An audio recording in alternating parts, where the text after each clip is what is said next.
Assalamualaikum warahmatullahi wabarakatuh.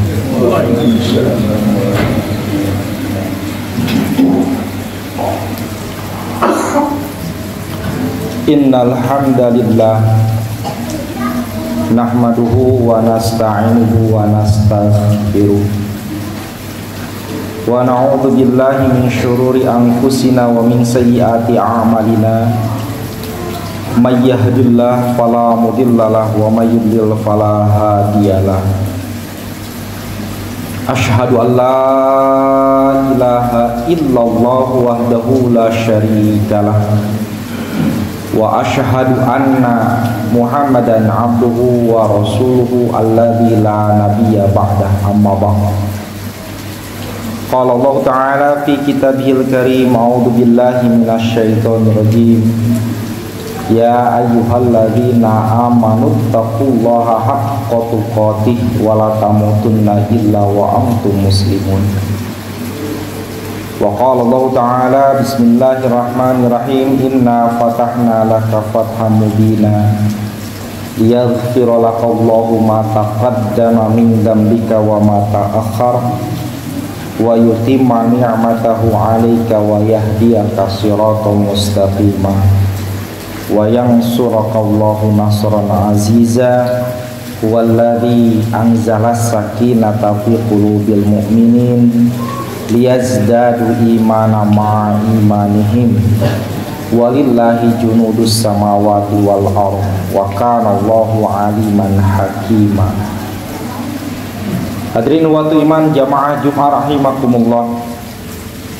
Syukur alhamdulillah sampai saat ini Allah masih memberikan kekuatan, kesempatan, nikmat hidayah, kesehatan dan juga kesabaran kepada kita untuk terus meningkatkan kualitas keimanan dan ketaatan kita kepadanya.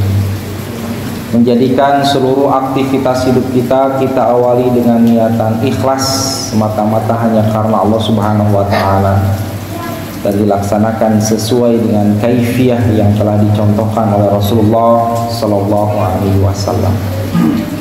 Memperbanyak bekal, mempersiapkan bekal untuk tempat yang kita cita-citakan bersama, yaitu surga. Surga hanya bisa dimasuki oleh orang-orang yang bertakwa, yang dirahmati oleh Allah Subhanahu wa taala.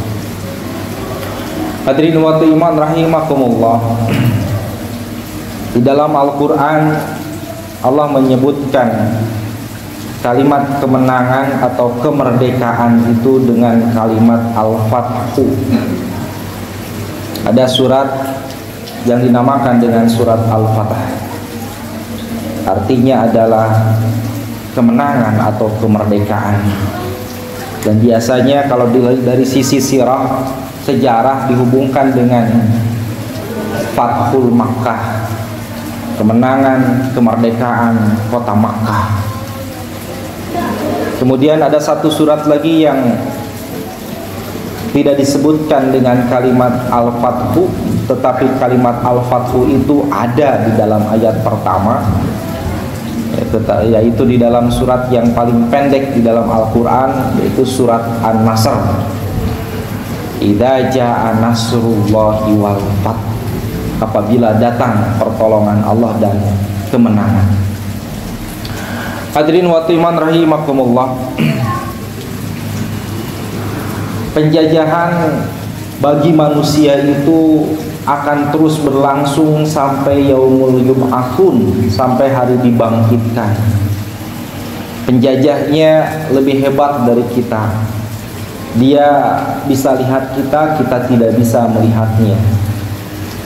Ya, dia kadang malahan lebih rajin daripada kita dibandingkan kemudian kita, termasuk jumlahnya, umurnya juga jumlahnya lebih banyak, umurnya lebih panjang.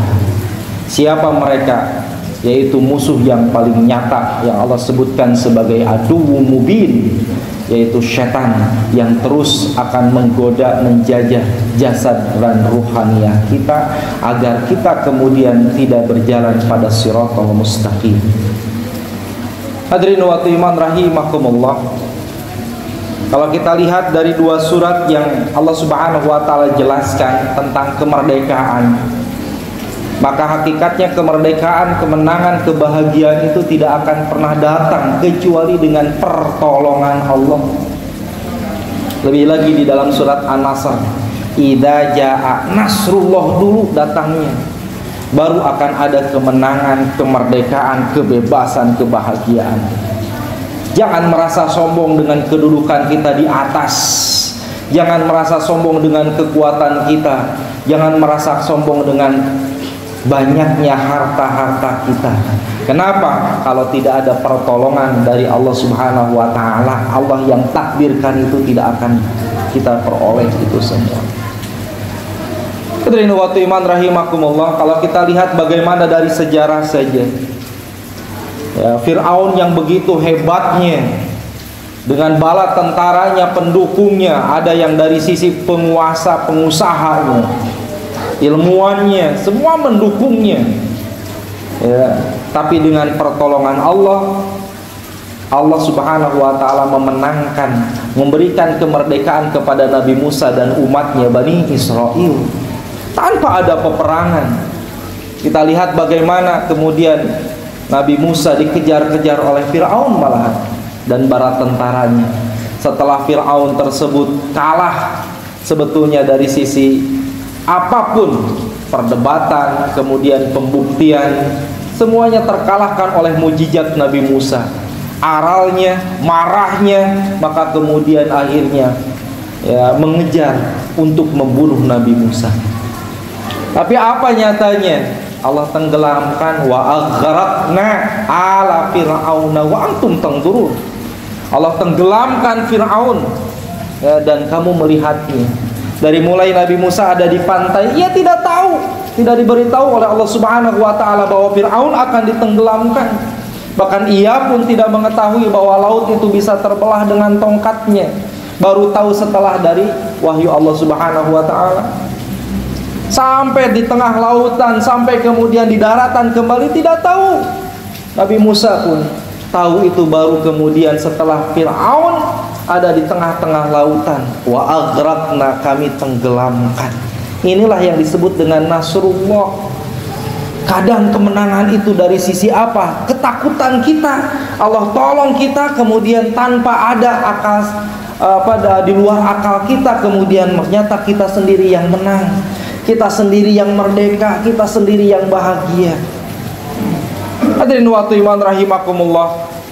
Bagaimana juga Nabi Daud alaihissalam, ya, yang saat itu ikut dengan tentaranya Talut, mau mengalahkan bala tentara Jalut yang begitu canggih, hebat, besar, jumlahnya banyak, tapi oleh Daud alaihissalam bisa meninggal dunia, bisa dibunuh. Awal dengan kalimat penyerahan diri kepada Allah Subhanahu wa ta'ala, Rabbana afrigh alaina sabra wa sabbit aqdamana. Betul-betul berserah diri kepada Allah dan bisa mengalahkan golongan kecil, mengalahkan golongan yang begitu besar dan hebat. Demikian juga Nabi Muhammad SAW ketika perang Badar, jumlah kaum muslimin hanya 300 orang, 317 orang tepatnya, harus melawan pasukan kaum musyrikin yang mereka berjumlah 1000 orang dengan perlengkapan yang canggih, yang hebat, dengan perbekalan mereka yang banyak. Dengan takdir Allah, kaum muslimin dapat mengalahkan mereka.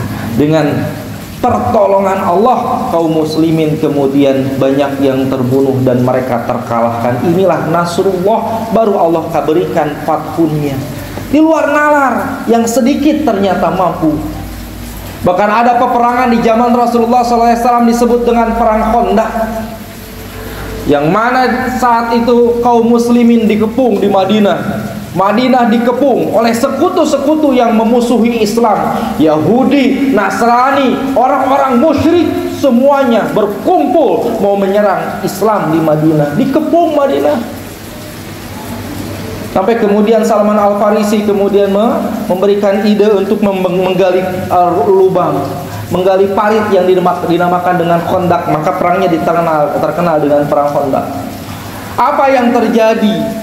Allah guncangkan hati-hati mereka, satu sama lain tidak percaya. Yahudi tidak percaya sama Nasrani, Nasrani tidak percaya sama kaum musyrikin. Sampai mereka mengatakan, kalau kami menang, kita menang, siapa yang memimpin kita? Ditambah sama Allah Subhanahu wa ta'ala diberikan badai pasir, angin yang kencang, ya, sehingga kemudian perbekalan mereka pun habis. Pulang saja semuanya mereka. Dikalahkan oleh apa? Nasrullah, pertolongan dari Allah Subhanahu wa ta'ala. Hatta di Indonesia ketika mengikrarkan kalimat kemerdekaan dengan proklamasi tanggal 17 Agustus, kalau bukan pertolongan Allah tidak akan. Saat itu ada peperangan? Tidak ada peperangan. Yang terjadi malahan Jepang tunduk, kalah oleh sekutu. Yang awalnya di Indonesia dijajah oleh Belanda, kemudian datang Jepang, Belanda kalah. Negara-negara jajahan bangsa Eropa terkalahkan oleh Jepang. Amerika, Inggris, semuanya dikalahkan oleh Jepang.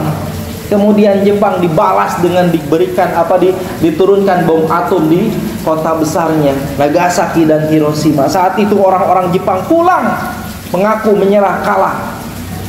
Hadirin wa rahimakumullah, Indonesia kosong dari penjajahan. Maka kemudian para pemuda berkumpul, ikrarkan kemerdekaan. Diikrarkan saja proklamasi tanggal 17 Agustus. Kalau bukan karena pertolongan Allah, tidak akan. Hadirin wa rahimakumullah, yang mengakui kemerdekaan pertama adalah Palestina. Dan yang tidak mengakui sampai saat ini adalah kemerdekaan itu siapa? Orang Belanda, orang Inggris, dan juga orang Amerika. Tidak mengakui sebetulnya mereka terkait dengan negara Indonesia itu, kemerdekaannya. Hadirin wa rahimakumullah, inilah maka kenapa di dalam surat An-Nasr itu Nasrullah wal Fath, ada kekuatan, bukan kekuatan akal manusia, bukan dengan kehebatan, bukan dengan canggihnya, tapi dengan kekuatan Allah Subhanahu wa ta'ala, pertolongan Allah Subhanahu wa ta'ala. Tunggu saja. Kita jangan menganggap Palestina sekarang kalah. Menang hakikatnya di sisi Allah. Kenapa? Karena rakyat Palestina Allah percepat mendapatkan kebahagiaan surga. Makanya istilah Umar bin Khattab ketika sebelum Futuh Mekah itu mengatakan, ya Muhammad, ya Rasulullah SAW, kenapa kita harus mundur? Kenapa kita tidak lanjutkan saja, kita mau ibadah haji ini di tahun ke-7? Ya, tahun ke-7 hijrah, waktu itu tidak bisa melaksanakan ibadah haji. Dan Nabi Muhammad dengan bimbingan wahyu menerima perjanjian dengan kafir Quraisy bahwa tahun itu tidak bisa melaksanakan ibadah haji. Padahal Masjidil Haram sudah dekat. Umar bin Khattab mengatakan tidak ada kamusnya dalam sejarah umat Islam, dalam kaum mukminin itu kalah, yang ada menang. Kalaupun meninggal dunia, surga di depan mata. Kalaupun masih hidup, Allah akan berikan kemenangan, kemerdekaan. Hadirin wa iman rahimakumullah. Lalu Allah Subhanahu wa ta'ala menjelaskan hakikat kemenangan, ya, bukan dari sisi materi ternyata.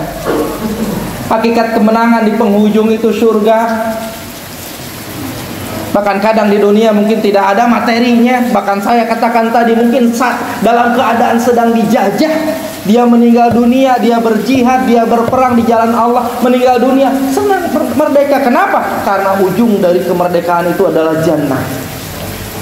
Allah yang memberikannya. Inna fatahna laka fatham mubina. Kami yang memberikan kemenangan itu, kemerdekaan itu dengan nyata kepada kalian. Buat apa kata Allah Subhanahu wa ta'ala? Adanya kemerdekaan itu liyaghfira lakallahu ma taqaddama min dzambika wa ma ta'akhkhar. Dengan kemerdekaan itu, dengan kemenangan itu, Allah akan menjadikan kalian diampuni dosa-dosanya, dosa yang telah lalu dan yang akan datang. Mengapa demikian? Karena ketika mendapatkan kemerdekaan, kemenangan, ibadah pun nyaman, ibadah pun tenang, bisa melaksanakan dengan baik pelaksanaan ibadah, membangun masjid, membangun madrasah, bisa berjamaah dengan baik. Bukankah dalam setiap aktivitas ibadah itu adalah tujuannya pengampun dosa? Dari sholat contohnya, ya, ketika beres sholat kita melaksanakan zikir. Ya, zikir kita apa? Satu, istighfar 3 kali. Yang kedua, Allahumma antas salam wa minkas salam tabarakta ya dzal jalali wal ikram. Yang ketiganya subhanallah 33 kali. Yang keduanya adalah alhamdulillah 33 kali. Yang keempatnya zikir dengan Allahu Akbar 33 kali. Kata Rasulullah SAW, sempurnakan dengan kalimat tahlil la ilaha illallah wahdahu la syarikalah lahul mulku wa lahul hamdu wa huwa ala kulli syai'in qadir. Allahumma la mani'a lima a'taita wa la mu'tiya lima mana'ta wa la yanfa'u dzal jaddi minkal jadd. Kata Rasulullah SAW, barang siapa yang berzikir seperti itu akan diampuni dosa telah lalu dan akan datang. Tuh dari sholat. Berarti orang yang merdeka adalah apa? Orang yang mampu berzikir setelah sholat. Orang yang merdeka adalah apa? Yang mampu melaksanakan sholat. Bukan mengisi kemerdekaan kemudian malah meninggalkan sholat, melalaikan sholat. Bukan. Ini banyak yang terjadi. Melakukan perlombaan-perlombaan yang kemudian malah melalaikan dalam ibadah. Enggak sholat. Itu ya, waktunya sholat malah naik. Apakah itu merdeka? Tidak, Allah tidak mengampuni. Ya Allah bermaksud mau mengampuni dosa, ini malah nambah-nambah dosa dari sholat saja. Belum lagi saum, belum lagi kemudian haji. Subhanallah. Liyaghfira lakallahu ma taqaddama min dzambika wa ma ta'akhkhar. Wa yutimma ni'matahu 'alaik. Allah sempurnakan nikmat kalian.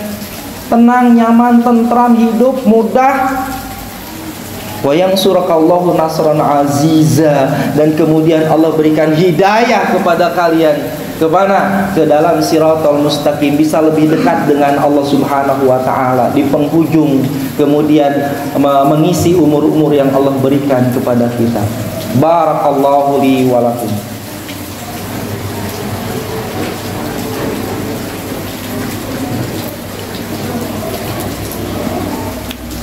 Alhamdulillahilladzi arsala rasulahu bil huda wa dinil haqq liyudhhirahu 'ala dini kullih wa kafa billahi syahidan.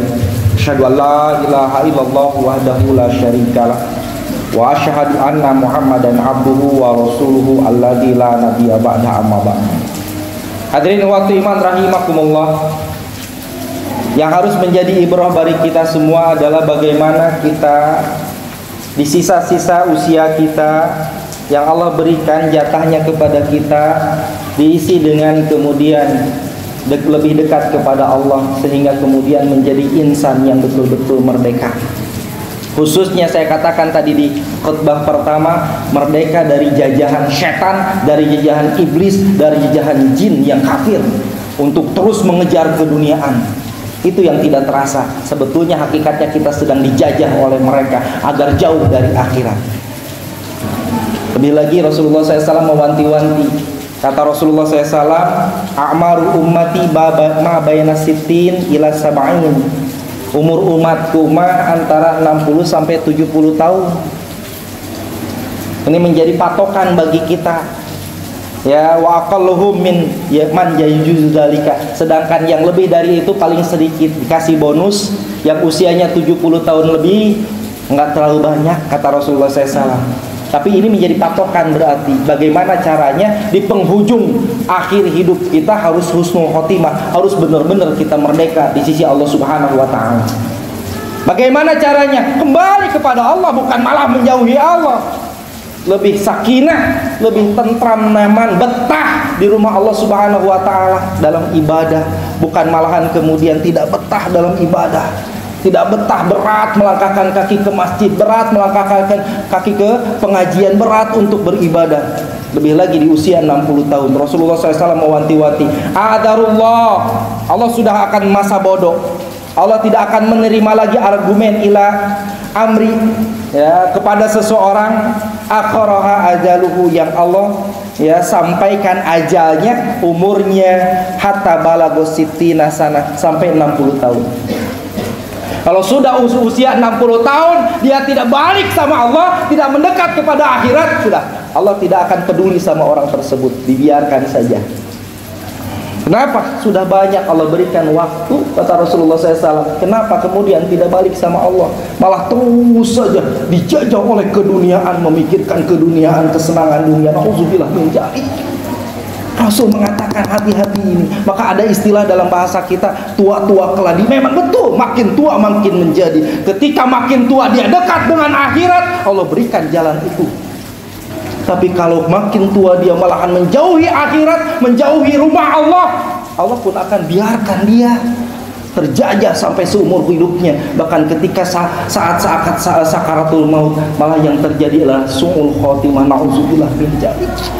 Maka adalah yang saya katakan tadi, yahdiyaka siratal mustaqimah. Kadang Allah memberikan hidayah menuju siratal mustaqim itu di penghujung. Dan itu subhanallah kenikmatan yang besar yang Allah berikan kepada kita. Dalam keadaan sakit Allah masih berikan kesempatan ke masjid. Dalam keadaan sudah sepuh, sudah tua, walaupun berjalan selengkah-selengkah, mungkin itu Allah berikan hidayah kepada kita untuk memperoleh kemerdekaan, kemenangan hakiki melawan penjajah seumur hidup kita, yaitu apa? Setan jin.